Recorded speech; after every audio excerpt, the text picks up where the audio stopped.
Hi, everybody. My name is Lauren Clary, and this year I am a junior in the College of Education and Human Development studying middle childhood education. I specialize in language arts and social studies, and I am just here today to share my experience that I had with studying abroad. My experience abroad was nothing like I could have ever imagined it to be, from understanding culture shock to having to grapple with the unknowns of the world. I'd like to just share my journey through BGSU's Kiel Semester Abroad program for education majors. So, entering my freshman year here at BGSU, I knew that the College of Education and Human Development was for me.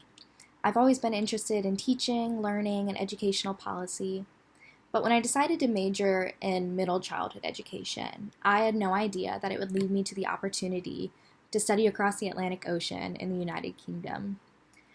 I'd known that BGSU had this program for the education majors, but I really never thought that it was possible for me. As a student who comes from a middle class background with average grades, etc., studying abroad always seemed like this experience that was only available to students who came from a background of wealth or students who were extremely gifted in a certain content area. And little did I know that it was very much possible for a student like me in the College of Education and Human Development to study abroad. So before I get really deep into my story with studying abroad at Kiel University, I just want to explain a little bit what the Kiel Semester Abroad program looks like. So like I said before, it is for students in the College of Education and Human Development. And in order to apply to this program, students must have a 3.0 GPA, and that's pretty much it. So when you go to Kiel, first you apply and you get accepted, and upon acceptance, there's a $500 administration fee, but it's automatically charged to your Bursars account, and can be paid with your regular tuition payments. It's like a down payment essentially for the experience. There are scholarships available through the BGSU Study Abroad office. You can check on their website. There's plenty out there, so I encourage you to look if you are interested. But when you get to Kiel, you are enrolled in a 15 credit hour semester. So you are taking approximately 5 classes.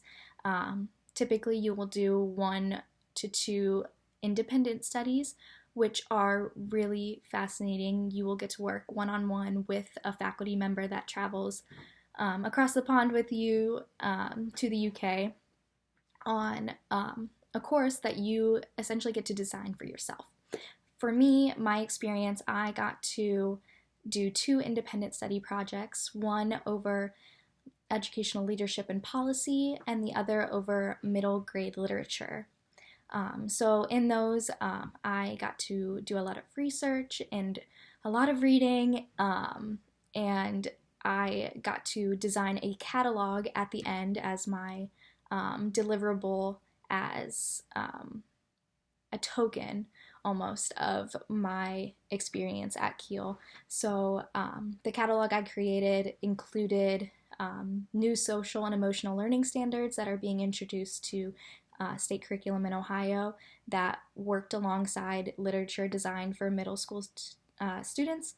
So this catalog is something that I can bring into my future classroom and have available to students who are struggling with relationship skills, or students that may need help with behavior skills or cultural diversity. So these books that I've found, these different stories, poems, nonfictions, I am able to take the policy that was enacted on these standards for social and emotional learning and apply them directly to my students and give them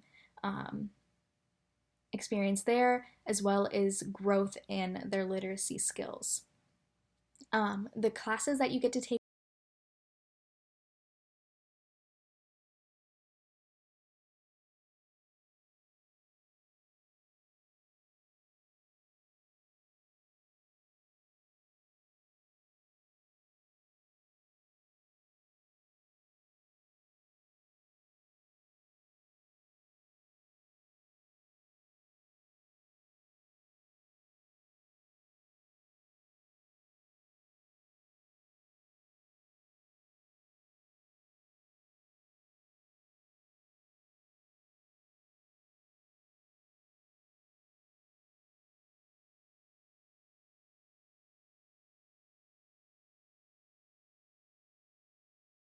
I first learned about the Kiel Semester Abroad program in the fall of my freshman year at BGSU, so fall 2018, and I was ecstatic that there was a program for studying abroad that seemed like it was going to work for me.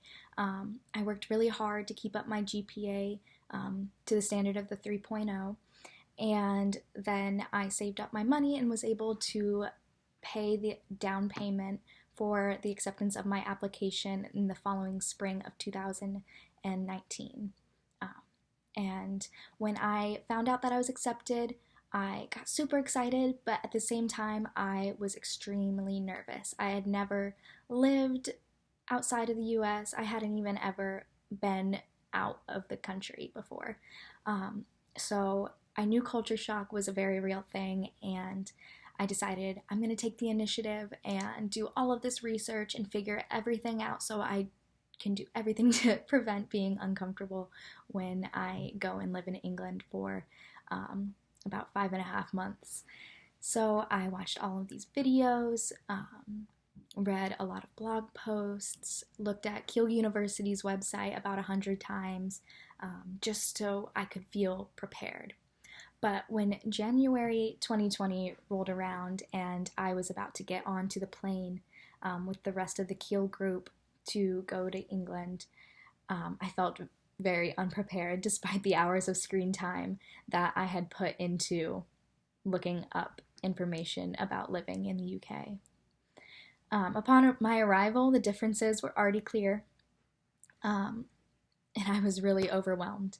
Instinctively, I remember attributing these emotions to being tired and hungry from the long hours of traveling. But after settling in, I found that these weren't the only causes of my overwhelmed feelings. I found that reading and studying about life in England wasn't going to be anything like the real thing. Thankfully, I had a really great group of people that came along with me from BGSU. And for the first few weeks, I stuck pretty close to them, just trying to cling on to the familiarity of people from the United States. For the first few weeks, I first learned about the Kiel Semester Abroad program in the fall of my freshman year at BGSU, so fall 2018, and I was ecstatic that there was a program for studying abroad that seemed like it was going to work for me. I worked really hard to keep up my GPA to the standard of the 3.0, and then I saved up my money and was able to pay the down payment for the acceptance of my application in the following spring of 2019. And when I found out that I was accepted, I got super excited, but at the same time, I was extremely nervous. I had never lived outside of the US, I hadn't even ever been out of the country before. So I knew culture shock was a very real thing, and I decided I'm going to take the initiative and do all of this research and figure everything out so I can do everything to prevent being uncomfortable when I go and live in England for about 5.5 months. So I watched all of these videos, read a lot of blog posts, looked at Kiel University's website about 100 times, just so I could feel prepared. But when January 2020 rolled around and I was about to get onto the plane with the rest of the Kiel group to go to England, I felt very unprepared despite the hours of screen time that I had put into looking up information about living in the UK. Upon my arrival, the differences were already clear.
After a few weeks of getting settled in and getting to know the people that I had traveled to England with in the education program, I started to notice, like I said before, some negative attitudes towards culture shock that I had.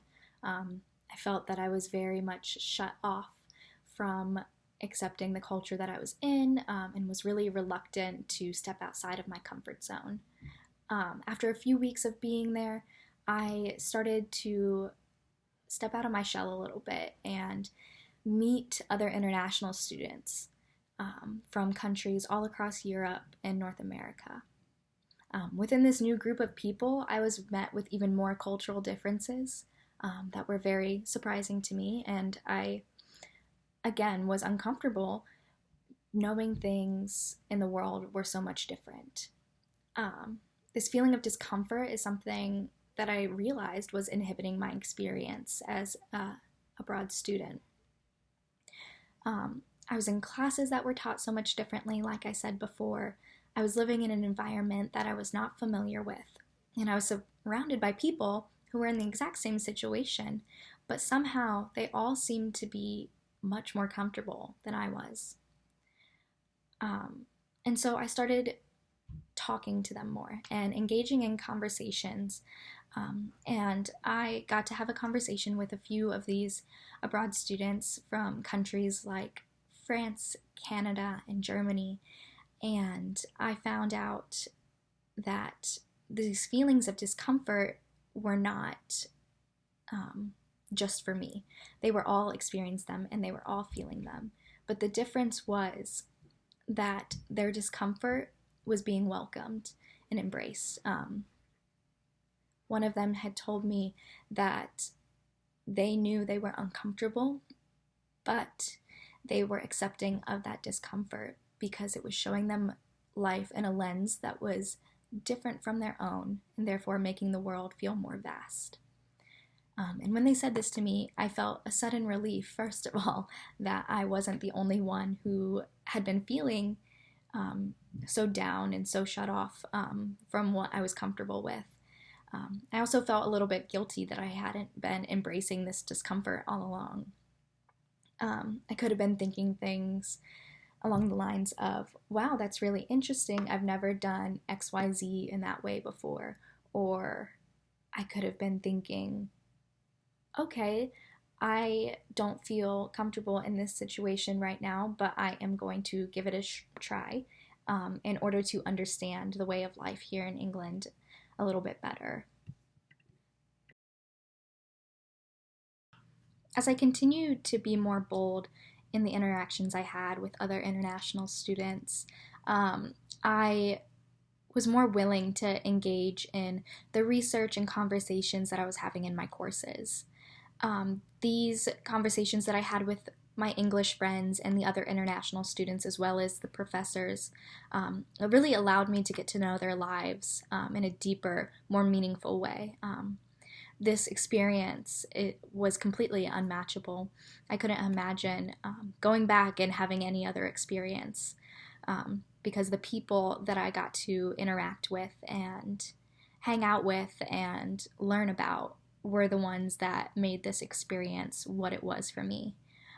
It inspired me to go deeper into my studies, and especially for my comparative education class, it impassioned me to look at countries from an educational perspective that is outside of the US. I, since beginning my undergraduate career, have been focused on United States policy and Ohio's policy in educating students, but I really never had the opportunity to look at countries such as the United Kingdom, or one of the other ones we got to study in that course was China. And as I looked into those and wrote essays and read a lot of research studies on these systems and their teaching practices, I developed an increased interest in these studies. And when coronavirus occurred and got us sent home in mid-March, 2.5 months early, I was completely devastated. But I knew that this global pandemic was not going to end my interest in comparative education and research studies of expanding policy for educators and education around the world. Since engaging in my comparative education course and independently comparing my educational experience to those that I had at Kiel University, like I said before, developed a strong passion for education abroad and what it can offer to students here in the US. When I was able to research and critically analyze policies of another country and look into the teaching practices of the teachers there, I gained a lot of knowledge that I would like to carry over into my future classroom. I also have been considering more in the realm of moving forward with a graduate's degree in comparative education and school policy. I hope to study abroad for this master's program in the field of comparative education and research, as I feel that it would bring a really cool perspective back to the US and possibly help us improve our education system as a whole, possibly working as an administrator or as a college professor in the future by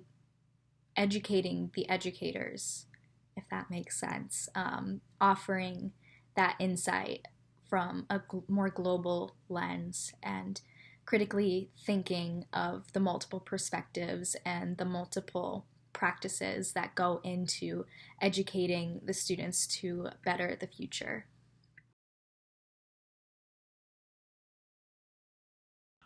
Overall, I feel that my experience in the Kiel Semester Abroad program through the College of Education and Human Development, I was able to gain an understanding and expansion of my cultural perspective within my degree for education.